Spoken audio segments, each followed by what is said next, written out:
Hi, welcome back to my channel. And if you're new here, I have behind me a 2002 Porsche Boxster. And on this sunny but brisk, cold and windy November day, we are going to attempt to do an oil change. The first thing I'm going to do, I'm going to take the car out on the road and get the oil up to temperature. I will then pull out the oil filter and we're going to check it for any IMS bearing material or chain tensioner material. Assuming I find neither one of those things, I will go ahead with the oil change. I will also show you everything you need beforehand. So let's take this car out on the road.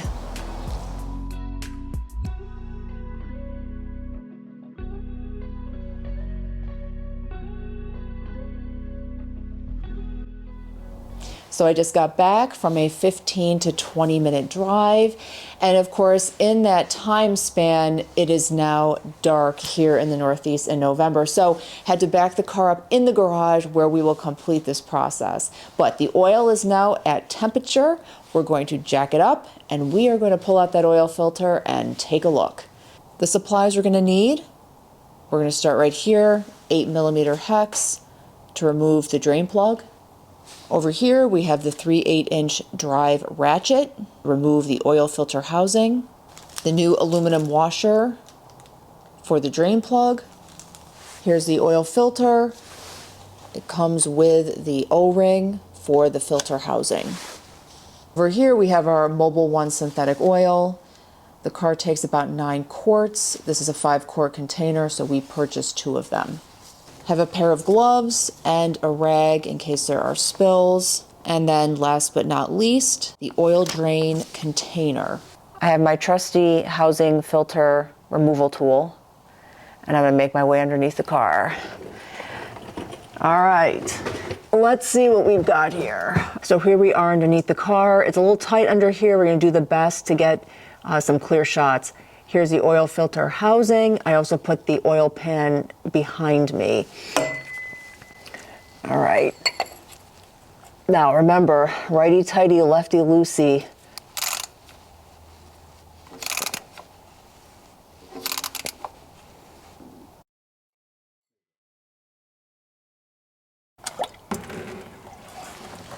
All right, here's the oil filter.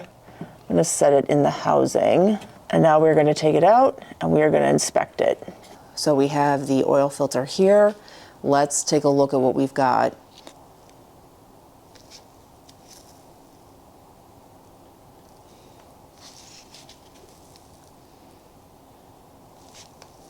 So we've had a chance to take a look at all the folds in this filter. I'm just showing you a couple for example, but so far we haven't found any troubling material and it has been clean.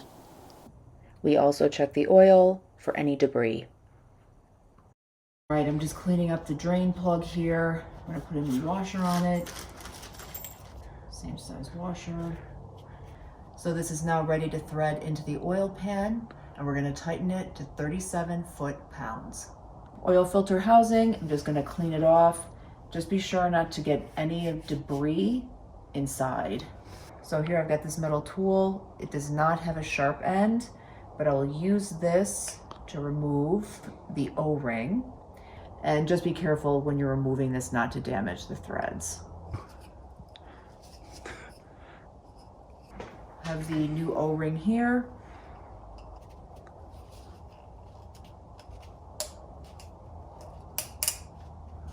And then we're gonna put a thin coat of motor oil along here.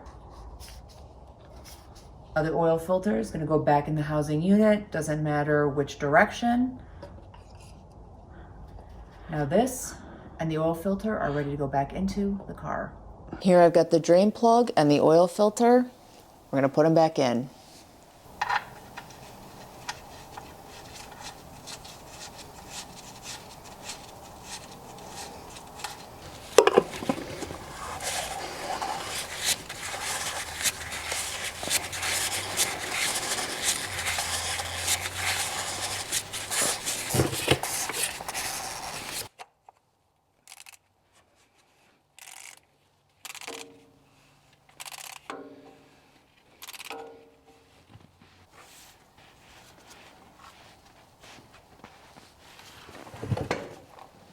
We're finally at that point in the video where we can add the oil, and we'll get a close-up shot of where this goes. Oil fill is here. This is the oil dipstick. Here is your antifreeze.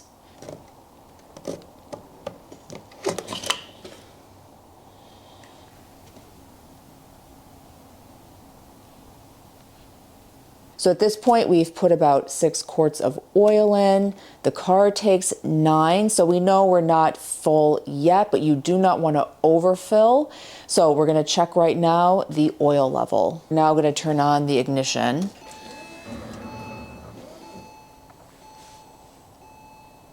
The oil level is still low, so we're going to add some more. All right, let's see where we are now.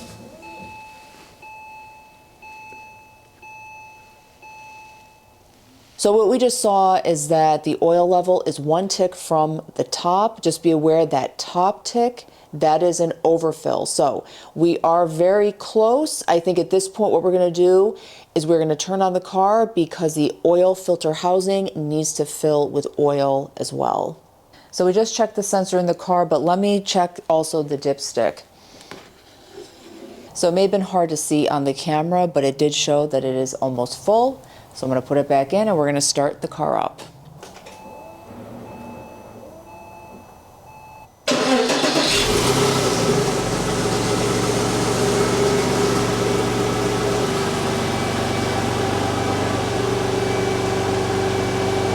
All right, we've just turned the ignition back on and it's giving us a countdown. It's going to take about 10 minutes to get our oil fill level. So ultimately we had to add an additional 3.5 quarts of oil. So in total, this took 9.5 quarts. So tomorrow morning, we're gonna come out and start the car up. It's been a long day for us. Normally, an oil change takes anywhere, and of course it depends on your skill level, 30 minutes to 60 minutes. It took us longer today because we are filming. In addition to saving a lot of money by doing your own oil changes, another benefit is the fact that you can get underneath the car and see what's going on under there. While I was under there, I took a look. Most everything looks pretty good. However, there is a slight leak in one of the O-rings, so that's something that I will have to address at a later date, but otherwise it looks pretty good. At some point in the past, I had a really bad experience with a car dealership. That's for another video, but because we get underneath our cars and we take a look at the work that has been done, we know whether the work is good and whether there's additional things that need to be done. I hope this video was helpful. If you have any questions, please let me know down below. I always appreciate all of your comments and your suggestions. Thank you for being here. I hope to see you in the next one. Bye for now. And just be careful not to do that. There, that's perfect.